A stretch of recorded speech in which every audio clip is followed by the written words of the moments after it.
नमस्कार, Amit teaching centre में आपका स्वागत है। आज आप लोगों को क्लास 10th के मैथ के वीवीआई क्वेश्चन वही बताए जाएंगे जो कि एग्जाम में 100% पूछने की संभावना बनी रहेगी। तो यदि इस चैनल पर आप नए हो तो चैनल को सब्सक्राइब कर लीजिए और वीडियो को लाइक कर दीजिए। तो देखेंगे और समझेंगे। तो सबसे पहला टॉपिक हम लेकर चल रहे हैं वास्तविक संख्या। तो इस वीडियो में हम सभी टॉपिक पर बात करेंगे, ठीक है। यानी मैथ के जितने भी टॉपिक हैं 15 है और इस सभी पर हम चर्चा करेंगे, ठीक है। तो पहला है वास्तविक संख्या पर हम चर्चा करेंगे, ठीक है। तो इस वास्तविक संख्या में पहला नंबर में ध्यान में रखना है परिमेय संख्या और अपरिमेय संख्या को, ठीक है। तो इससे क्या है, एग्जाम में क्वेश्चन मिलेंगे, ठीक है, और 100% में ये मिलेंगे, ठीक है। तो यहाँ पर समझ जाना है कि जीरो एक परिमेय संख्या है और यही पूछा जाए कि पाई क्या है, तो एक अपरिमेय संख्या होता है। लेकिन यहाँ पर ध्यान में रखना है कि जो पाई का मान 22/7 होता है, ये क्या है, ये परिमेय संख्या है। ये ना गलती करेंगे कि पाई एक अपरिमेय संख्या है और पाई का जो मान होता है 22/7 ये भी अपरिमेय संख्या। तो ऐसा करेंगे तो गलत हो जाएगा।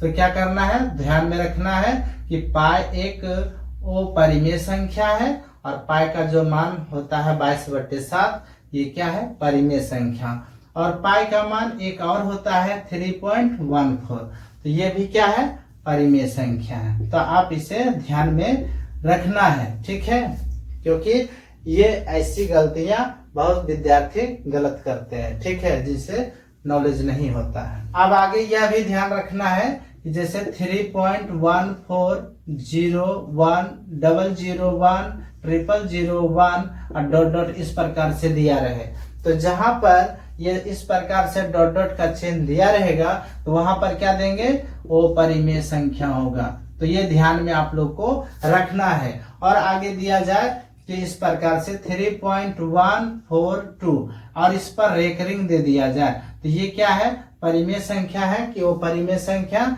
तो ये भी क्या होता है, परिमेय संख्या होता है, ठीक है। क्यों होता है, क्योंकि इसे हम P/Q के रूप में बदल सकते हैं। और ये भी ध्यान रखना है कि इस प्रकार से ऑब्जेक्टिव क्वेश्चन पूछे जाते हैं एग्जाम में, तो इसे भी बनाने के लिए आना चाहिए कि इस प्रकार के रेकरिंग वाला जो प्रश्न जो होता है तो किस तरह से परिमेय संख्या में P/Q के रूप में बदलेंगे, ठीक है। तो ये भी ध्यान में रखना है, ठीक है। अब आगे है वो परिमेय संख्या, तो ये भी ध्यान में रखना, जैसे √2 √5 या 3 + 2 √5, ये तो बहुत इंपॉर्टेंट क्वेश्चन है, ठीक है।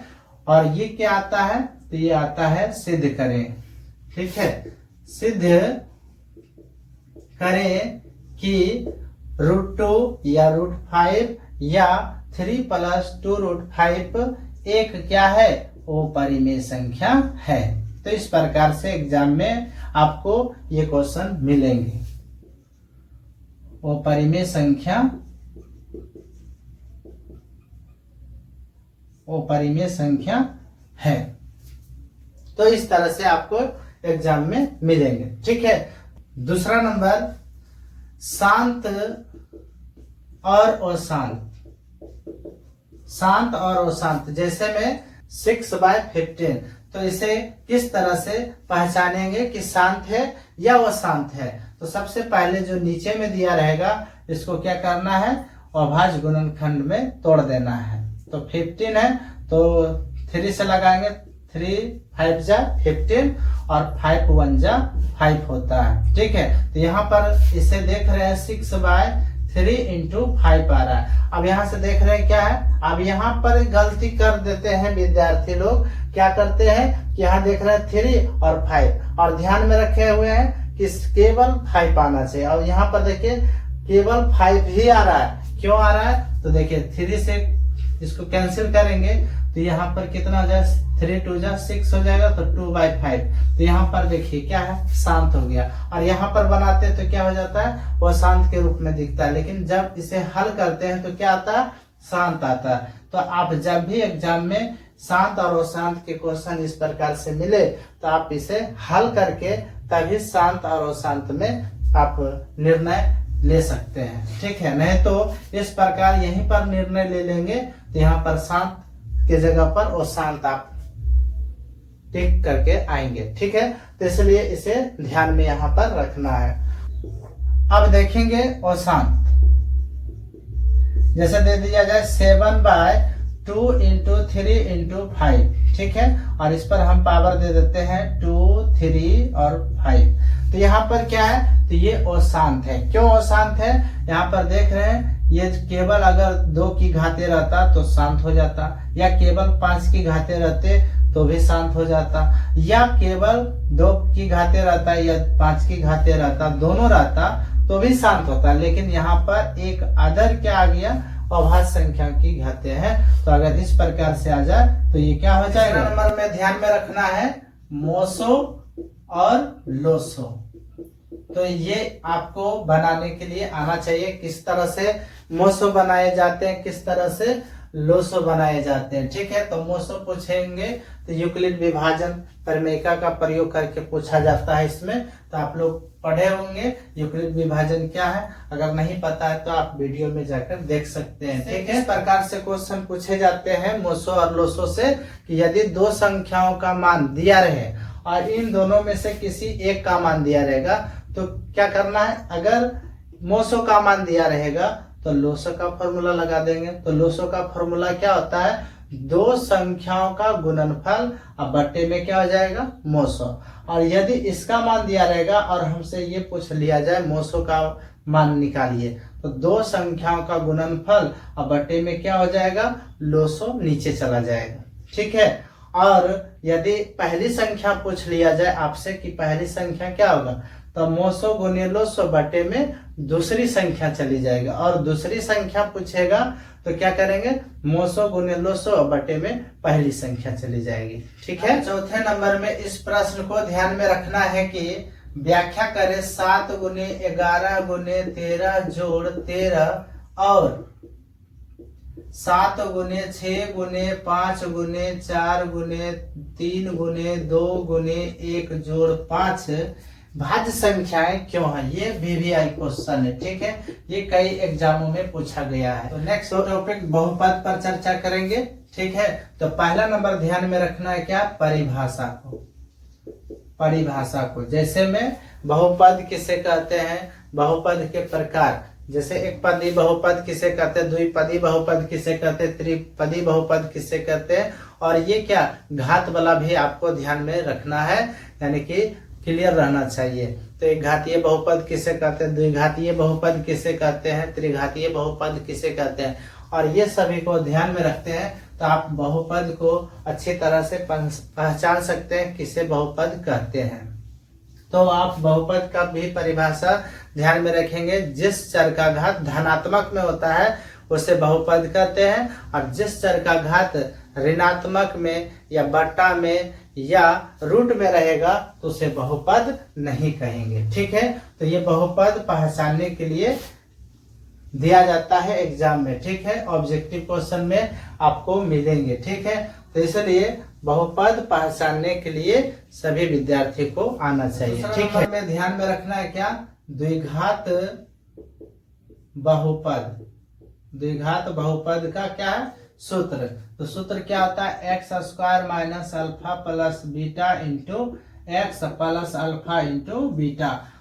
ये सूत्र बहुत इंपॉर्टेंट सूत्र है, जो कि इस सूत्र पर एक प्रश्न जरूर फिक्स रहेगा एग्जाम में। ठीक है, तीसरा नंबर में ध्यान में रखना है क्या, भाग। तो आप लोगों को भाग आना चाहिए। यदि आप बहुपद में भाग नहीं जानते हैं तो समझिए आपका बहुपद अधूरा है। और इससे आपको फॉर्मूले भी याद होना चाहिए। जिसे क्या कहते हैं, px, इसको क्या बोलते हैं gx, इसको क्या बोलते हैं qx, और नीचे में क्या होता है rx। ठीक है, तो इससे फॉर्मूले बनते हैं, क्या बनते हैं, px = gx × qx + rx। ठीक है, तो px बराबर फॉर्मूला क्या होता है, gx × qx + rx। यदि आपको इसको निकालना है, gx का फॉर्मूला निकालना है, तो क्या करेंगे, px - rx बटे में qx। यदि इसे निकालना है तो आप इसी तरह से समीकरण के रूप में इसे क्या करेंगे, निकाल सकते हैं किसी को। ठीक है, यदि QX को निकालना चाहेंगे तो क्या होगा, PX माइनस RX बटे में GX चला जाएगा। ठीक है, यदि RX को निकालेंगे तो किस तरह से निकालेंगे, तो RX बराबर फॉर्मूला हो जाएगा क्या, ये PX minus GX into QX। ठीक है, RX का अगर फॉर्मूला निकालेंगे तो ये क्या होगा, PX माइनस, और ये छोटी ब्रैकेट में रख सकते हैं GX इंटू में QX। तो इस प्रकार से आपको फॉर्मूला ध्यान में रखना है। और यहाँ पर लिखना चाहेंगे तो लिख सकते हैं, GX का फॉर्मूला क्या होता है, GX का फॉर्मूला होता है PX माइनस RX, बटे में क्या लिख देंगे, बटे में लिख देंगे QX। तो इस तरह से आपको फॉर्मूला ध्यान में रखना है। चौथे नंबर पर ध्यान में रखना है क्या, गुणनखंड। क्या रखना है ध्यान में, गुणनखंड, यानी कि पहले बहुपद दूसरे बहुपद का गुणनखंड है या नहीं। जैसे में देखेंगे x माइनस 2 और x स्क्वायर माइनस 4, ये क्या ध्यान में रखना है कि गुणनखंड वाला प्रश्न कब होता है, गुणनखंड पहले बहुपद दूसरे बहुपद का, जब इससे हम इसमें भाग देंगे और यहाँ पर शेषफल क्या आ जाए, 0 आ जाए, शेषफल r इक्वल टू यानी कि 0, यानी पूरे कट जाए, तो ये क्या हो जाएगा, ये पहले बहुपद दूसरे बहुपद का गुणनखंड होगा। यानी कि गुणनखंड पूछे, गुणनखंड है या नहीं, तो पहले बहुपद से दूसरे बहुपद में जो भाग देंगे और जब शेष क्या हो जाएगा, 0 आ जाएगा, तो समझिए कि पहला बहुपद दूसरे बहुपद का क्या है, गुणनखंड होगा। 5वें नंबर में इस प्रश्न को ध्यान में रखना है कि प्रश्नावली 2.3 के प्रश्न संख्या 3 और 4 को ये ध्यान में रखना है, ये VVI क्वेश्चन है। ठीक है, तो आप इस तरह से बहुपद में ध्यान रखेंगे। ठीक है, टॉपिक है दो चर वाले रैखिक समीकरण युग्म। तो इस टॉपिक में सबसे पहला नंबर ध्यान में रखना है क्या, ग्राफ आप लोगों को क्लियर होना चाहिए। यदि जिस विद्यार्थी का ग्राफ क्लियर नहीं है तो समझिए आप मैथ में बहुत कम नंबर उठाने वाले हैं। ठीक है, तो सबसे पहला नंबर ग्राफ क्लियर होना चाहिए। और ग्राफ कैसी होती है, तो इसके लिए आपको शर्त भी ध्यान में रखना है। दूसरा नंबर में शर्त का मतलब हुआ जैसे अनेक हल होने के लिए शर्त, अनेक हल होने के लिए शर्त क्या होता है, और केवल एक हल होने के लिए शर्त क्या होता है, केवल एक हल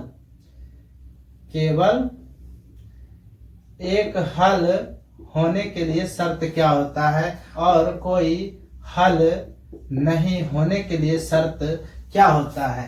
तो आपको ये ध्यान में रखना चाहिए। ठीक है, तो अनेक हल होने के लिए शर्त क्या होता है, केवल एक हल होने के लिए शर्त क्या होता है, कोई हल नहीं होने के लिए शर्त क्या होता है। तो आप इसे ध्यान में रखें, और ये ध्यान में यदि रखते हैं तो आपका ग्राफ कभी गलत नहीं होगा। ठीक है, ग्राफ गलत नहीं होगा। क्यों नहीं होगा गलत, क्योंकि हम जानते हैं अनेक हल होगा तो इसकी ग्राफीय रेखाएं कैसी होती है, समपाती होती है, इस प्रकार से समपाती। ठीक है, इस प्रकार से समपाती। जिसका केवल एक हल होता है उसकी ग्राफीय रेखाएं जो खींचते हैं तो वो क्या होता है, प्रतिच्छेदी होती है। क्या होती है, प्रतिच्छेदी। और जिसका कोई हल नहीं होता है उसकी ग्राफीय रेखाएं कैसी होती है, तो समांतर होती है। उसकी ग्राफीय रेखाएं क्या होती है, समांतर होती है। तो आप इस तरह से यदि ग्राफ को अच्छी तरह से कंप्लीट करना है और गलत नहीं हो एग्जाम में, तो आप इस प्रकार से शर्त को ध्यान में रखें। ठीक है, क्योंकि जैसे में हम बता देते हैं, एक क्या केवल एक हल होने के लिए शर्त क्या होता है, A1 by A2 does not equal to B1 by B2। तो इस प्रकार से आपकी किताब में दिया ही है फॉर्मूला को, और इस तरह से आप ध्यान में रखेंगे। A1 by A2 does not equal to B1 by B2 है, तो ये क्या हो जाएगा, केवल एक हल होगा। केवल एक हल होता है उसकी ग्राफीय रेखाएं क्या होती है, प्रतिच्छेदी होती है। ठीक है, अब तीसरे नंबर पर ध्यान में रखना है क्या, तो प्रतिस्थापन विधि।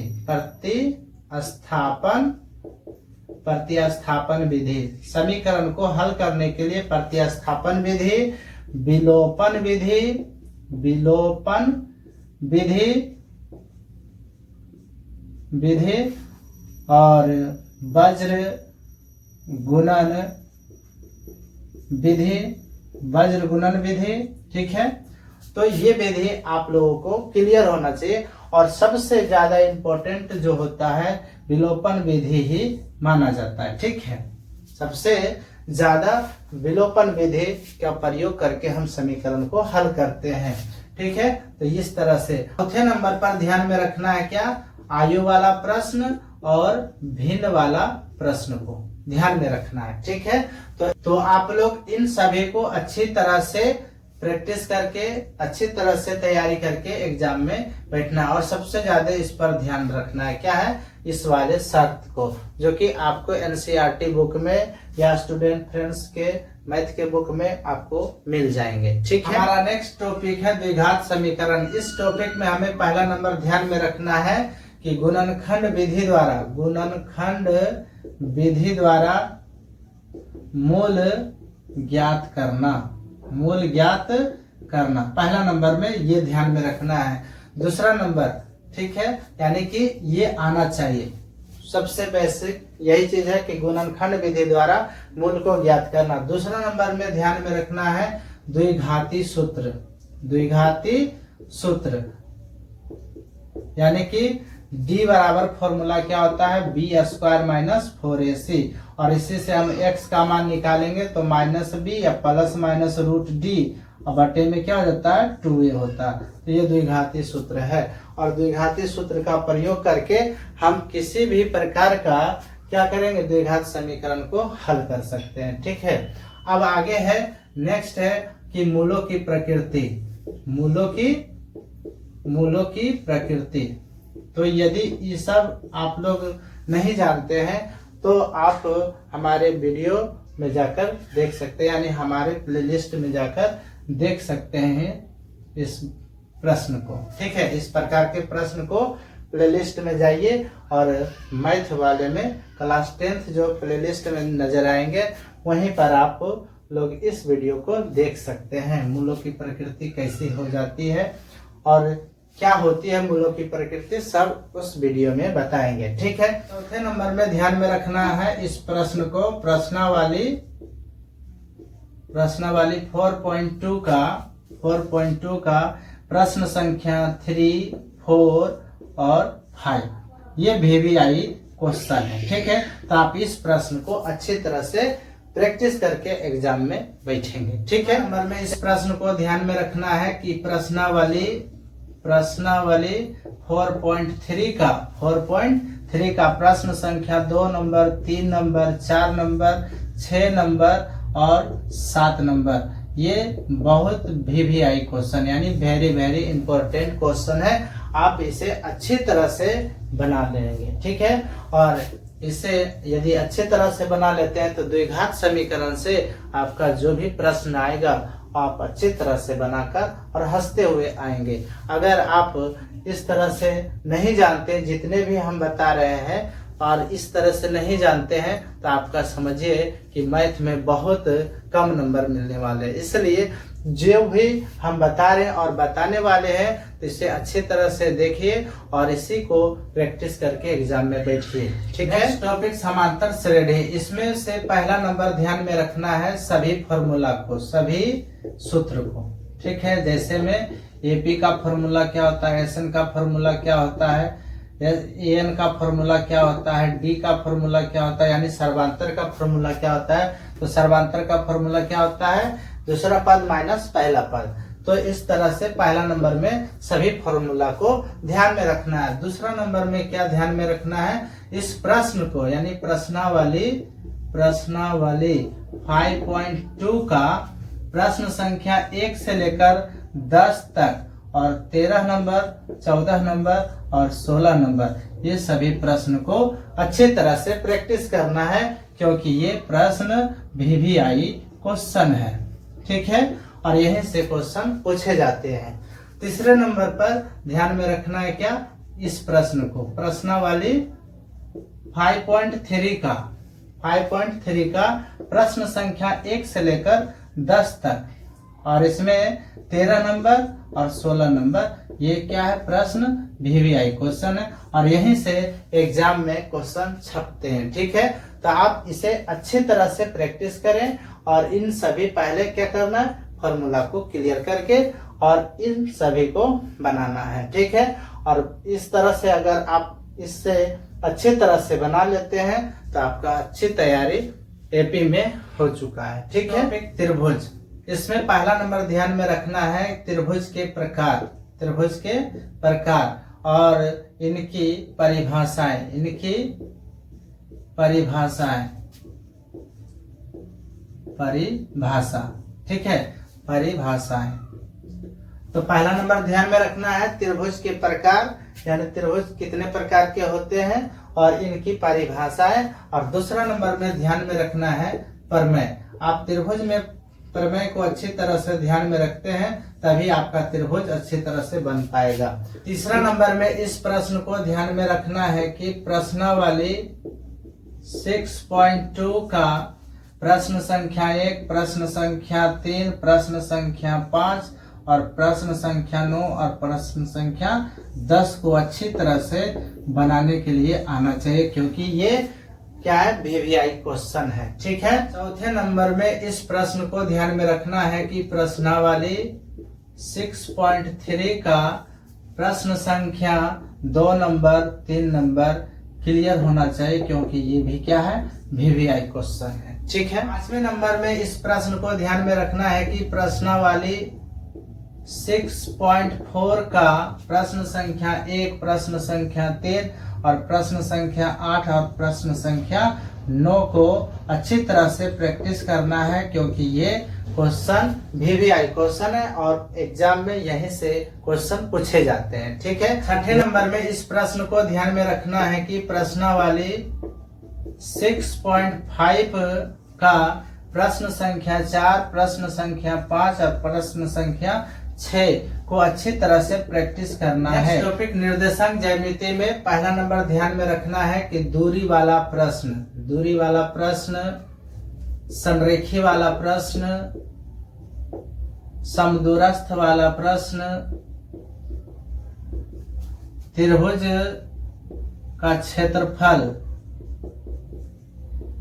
त्रिभुज का क्षेत्रफल वाला प्रश्न इस तरह से कंप्लीट होना चाहिए, क्योंकि ये क्वेश्चन बहुत बहुत VVI क्वेश्चन है, यानी कि वेरी वेरी इंपॉर्टेंट क्वेश्चन है। ठीक है, इस प्रश्न को ध्यान में रखना है कि प्रश्नावली 7.2 का प्रश्न संख्या 1, 2, प्रश्न संख्या 4, प्रश्न संख्या 5, प्रश्न संख्या 6, प्रश्न संख्या 7, प्रश्न संख्या 8 को अच्छी तरह से प्रैक्टिस करना है, क्योंकि एग्जाम में यहीं से क्वेश्चन पूछे जाएंगे। नेक्स्ट टॉपिक त्रिकोणमिति में पहला नंबर ध्यान में रखना है कि सभी त्रिकोणमिति फॉर्मूला को, यानी सूत्र, सभी सूत्र को अच्छी तरह से याद रखेंगे, याद रखेंगे, याद कर लें। ठीक है, याद कर लें, क्योंकि फॉर्मूला भी एग्जाम में पूछे जाते हैं ऑब्जेक्टिव क्वेश्चन में। ठीक है, और फॉर्मूला अच्छी तरह से क्लियर होगा तो आपको सिद्ध करने में और हल करने में कहीं दिक्कतें नहीं आएगी। दूसरा नंबर में इस प्रश्न को ध्यान में रखना है कि प्रश्नावली 8.1 का प्रश्न संख्या 1 से लेकर 5 तक क्लियर रखना है और 11 नंबर भी क्लियर रखना, प्रश्न संख्या 11 को भी क्लियर कर लेना है। तीसरा नंबर में इस प्रश्न को ध्यान में रखना है कि प्रश्नावली 8.2 जो भी प्रश्न है इसमें सभी को ऑल को क्लियर करना है। ठीक है, सभी को क्लियर करना है। 8.2 का प्रश्नावली 8.2 में जितने भी प्रश्न हैं सभी को क्लियर रखना है। नंबर में इस प्रश्न को ध्यान में रखना है कि प्रश्नावली 8.3 का प्रश्न संख्या 1 से लेकर प्रश्न संख्या 6 तक सभी को क्या करना है, ऑल को क्लियर रखना है, क्लियर, क्योंकि एग्जाम में यहीं से क्वेश्चन पूछे जाते हैं। ठीक है, और पूछे जाएंगे भी, इसलिए इसे अच्छी तरह से आप लोग क्लियर। नंबर में इस प्रश्न को भी ध्यान में रखना है कि प्रश्नावली 8.4 में प्रश्न संख्या 4 और प्रश्न संख्या 5 यानी 1, 2 इस प्रकार से जितने भी 4 नंबर में 5 नंबर में क्वेश्चन दिए गए हैं सभी को अच्छी तरह से सिद्ध करने के लिए सीख जाएं, क्योंकि इसी से क्वेश्चन एग्जाम में दिए जाएंगे। ठीक है, कि आप इन सभी प्रश्न को अच्छी तरह से बना लेते हैं तो एग्जाम में आपको कहीं दिक्कतें नहीं होगी। ठीक है, टॉपिक ऊंचाई और दूरी में सबसे पहला नंबर ध्यान में रखना है आंधी वाला प्रश्न, आंधी वाला प्रश्न, पेडस्टल वाला प्रश्न, मीनार वाला प्रश्न, सड़क वाला प्रश्न, भूमि वाला प्रश्न, पतंग वाला प्रश्न, भवन वाला प्रश्न, इन सभी को अच्छी तरह से बनाने के लिए सीख जाएं, क्योंकि यही सब एग्जाम में पूछेंगे। और दूसरा नंबर में ध्यान में रखना है क्या, प्रश्न संख्या 16 को अच्छी तरह से ध्यान में रखना है, यानी इन सभी प्रश्न को अच्छी तरह से बनाने के लिए आना चाहिए। अगर इन सभी प्रश्न को अच्छी तरह से बना लेते हैं तो समझिए आपका ऊंचाई और दूरी से प्रश्न नहीं छूटेगा। वृत्त में सबसे पहला नंबर ध्यान में रखना है क्या है, प्रमेय को। इसमें प्रमेय 2 है ना, 2 है, 2 प्रमेय को अच्छी तरह से रट जाना है। और रटने के बाद दूसरा नंबर में क्या करना है, 10.1 का जितने भी सभी प्रश्न है यानी सभी प्रश्न को अच्छी तरह से बनाने के लिए आना चाहिए। दूसरे नंबर में 10.1 का जितने भी प्रश्न है सभी को अच्छी तरह से क्लियर रखें। और तीसरे नंबर में 10.2 का जितने भी प्रश्न है उनमें से 1 से लेकर 6 तक अच्छी तरह से क्लियर रखें, क्योंकि यही सब एग्जाम में पूछे जाते हैं और यही सब क्या है, VVI क्वेश्चन। नेक्स्ट टॉपिक रचनाएं में इस प्रकार से प्रश्न को क्लियर रखना है कि पहला नंबर ध्यान में रखना है क्या है, प्रश्नावली 11.1 में जो प्रश्न संख्या 2 नंबर है, 3 नंबर है, 4 नंबर है, 5 नंबर है, 6 नंबर है, इन सभी को अच्छी तरह से कंप्लीट करें। दूसरा नंबर प्रश्नावली जो है, प्रश्नावली 11.2 में जो प्रश्न है 1 से लेकर 1 नंबर, 2, 3 नंबर, 4 नंबर, ये सभी को अच्छी तरह से प्रैक्टिस करें, क्योंकि इन्हीं सभी में से कोई एक रचनाएं दिए जाएंगे एग्जाम में। तो आप लोग अच्छी तरह से इन सभी प्रश्न को अच्छी तरह से हल कर लें। और वृत्त में जो 60 डिग्री के कोण पर झुका हुआ क्वेश्चन है तो ये अच्छी तरह से कंप्लीट कर ले, एग्जाम के दृष्टि से बहुत इंपॉर्टेंट क्वेश्चन है। ठीक है, टॉपिक वृत्तों से संबंधित क्षेत्रफल और पृष्ठीय क्षेत्रफल और आयतन। इस प्रश्न यानी इसके जो भी प्रश्न बनते हैं तो सब ही पहला नंबर ध्यान में रखना है क्या, इसके जो भी प्रश्न बनते हैं सभी फॉर्मूले पर होते हैं। ठीक है, इसलिए आप जितना इसमें फॉर्मूला ध्यान में रखेंगे उतना आपका हिसाब बनेगा। ठीक है, तो पहला नंबर इस तरह से कुछ बता देते हैं, जैसे त्रिशखंड हो गया, वृत्तखंड हो गया, और उसके बाद बेलन हो गया, शंकु हो गया, गोला हो गया, इस तरह के प्रश्न पूछे जाते हैं इन वाले इसमें। ठीक है, और खिलौने वाला ये सब प्रश्न क्या होते हैं, इम्पोर्टेंट होते हैं, यानी VVI क्वेश्चन है। तो आप इन्हें पहले फॉर्मूला को ध्यान में रखें और जो भी बुक में प्रश्न दिए गए हैं उन्हें बारीकी से अच्छी तरह से बनाने की कोशिश करें। ठीक है, सांख्यिकी में पहला नंबर ध्यान में रखना है माध्यक और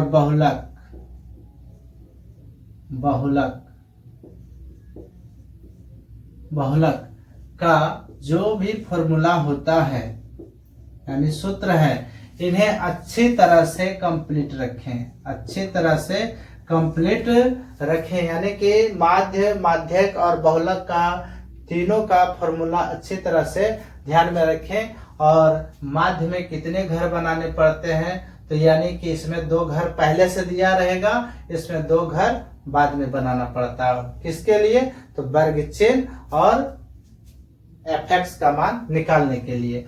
और माध्यक में कितने घर बनाने पड़ते हैं, तो 2 घर दिया ही रहता है, तो 1 घर निकालना पड़ता है जिसको बोलते हैं संचयी बारंबारता। ठीक है। और बहुलक में कितने घर बनाने पड़ते हैं, तो 1 भी घर नहीं बनाना पड़ता है, जो प्रश्न दिया रहता है उसी से हम बहुलक निकाल लेते हैं। ठीक है।